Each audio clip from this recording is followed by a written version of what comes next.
सिर्फ 5 मिनट का मदरसा कुरान और हदीस की रोशनी में। 9 रमजानुल मुबारक। नंबर 1, इस्लामी तारीख। रसूलुल्लाह सल्लल्लाहु अलैहि वसल्लम का हर रमजान का मामूल। हजरत अब्दुल्ला बिन अब्बास रजी अल्लाह अन्हुमा फरमाते हैं कि रसूलुल्लाह सल्लल्लाहु अलैहि वसल्लम लोगों में सबसे ज्यादा सखी थे। रमजान के महीने में जब हजरत जिब्राइल अलैहिस्सलाम आकर आपसे मिलते थे, उस वक्त आपकी सखावत में और इजाफा हो जाता था। और रमजान की हर रात में हजरत जिब्राइल अलैहिस्सलाम आकर रसूलुल्लाह सल्लल्लाहु अलैहि वसल्लम से मिलते थे और कुरान पाक का दौर करते थे।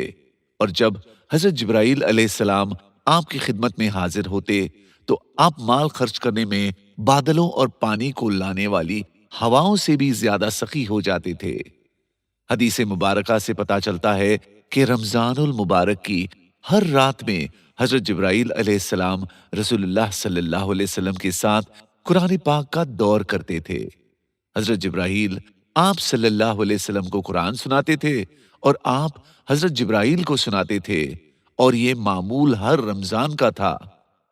हमारे यहाँ आम तौर पर रमजान के महीने में हुफाज के दौर का जो रिवाज है वो भी आप सल्लल्लाहु अलैहि वसल्लम से साबित है। हुफाज इकराम की कितनी खुशकिस्मती है कि वो दौरान तरावे हर रमजान में कुरान करीम पढ़ने पढ़ाने का फरीजा अदा करके एक ही वक्त में हुजूर सल्लल्लाहु अलैहि वसल्लम और हजरत जिब्राइल अलैहिस्सलाम की सुन्नत पर अमल करते हैं। नंबर 2, अल्लाह की कुदरत। सूरज। सूरज अल्लाह ताला की बनाई हुई एक जबरदस्त मखलूक है।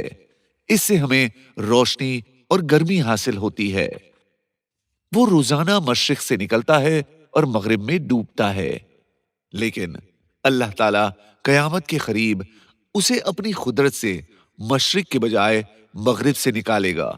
इसकी लंबाई चौड़ाई लाखों मील है और वजन के एतबार से जमीन के मुकाबले में लाखों गुना ज्यादा है। इतने वजनी और बड़े सूरज को मुकर्रर निजाम के तहत चलाना और करोड़ों मील की दूरी से पूरी दुनिया को रोशनी और गर्मी अता करना अल्लाह ताला की कुदरत की बड़ी निशानी है। नंबर 3, एक फर्ज के बारे में। रोजे की हालत में उल्टी वॉमिट का हुक्म। रोजे की हालत में खुद ब खुद उल्टी हो जाने से रोजा नहीं टूटता, चाहे मुंह भर कर लो। अलबत्ता उल्टी को जानबूझकर निगलने या जानबूझकर मुंह भर के उल्टी करने से रोजा टूट जाता है।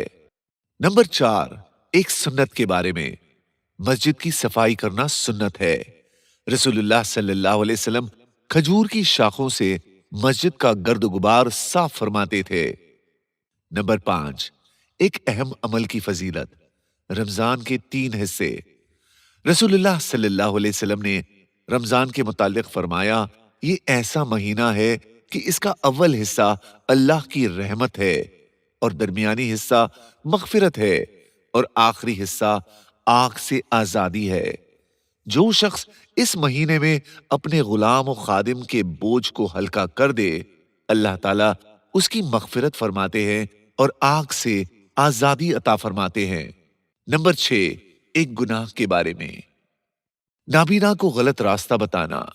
रसूलुल्लाह सल्लल्लाहु अलैहि वसल्लम ने इरशाद फरमाया, लानत है उस शख्स पर जिसने नाबीना को गलत रास्ता बताया। नंबर 7, दुनिया के बारे में। दुनिया की आजमाइश से पनाह।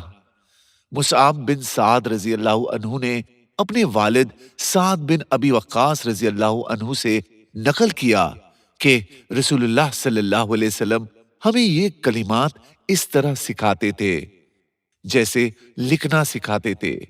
ए अल्लाह, मैं तेरी पनाह मांगता हूं बुखल से, और तेरी पनाह मांगता हूं बुजदिली से, और तेरी पनाह मांगता हूं बहुत बुढ़ापे से, और तेरी पनाह मांगता हूं दुनिया की आजमाइश से और खबर के अजाब से। नंबर 8, आखिरत के बारे में। हाफिज कुरान का मकाम।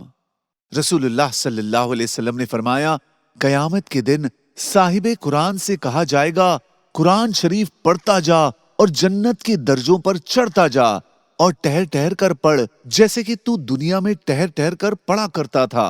बस तेरा मकाम वही होगा جہاں تیری آخری آیت کی تلاوت ختم ہوگی۔ نمبر 9، طب نبوی سے علاج۔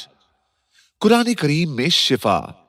قرآن میں اللہ تعالیٰ فرماتا ہے، اے لوگوں، تمہارے پاس تمہارے پروردگار کی طرف سے نصیحت اور دلوں کی بیماری کا علاج قرآن آ چکا ہے، اور وہ ہدایت کا ذریعہ اور مسلمانوں کے لیے رحمت کا باعث ہے۔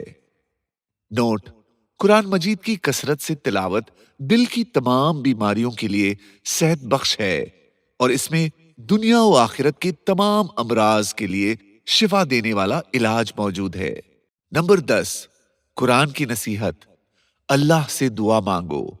قرآن میں اللہ تعالیٰ فرماتا ہے، تمہارے پروردگار نے کہا ہے کہ مجھ سے دعا مانگو، میں تمہاری دعائیں قبول کروں گا۔ جزاک اللہ۔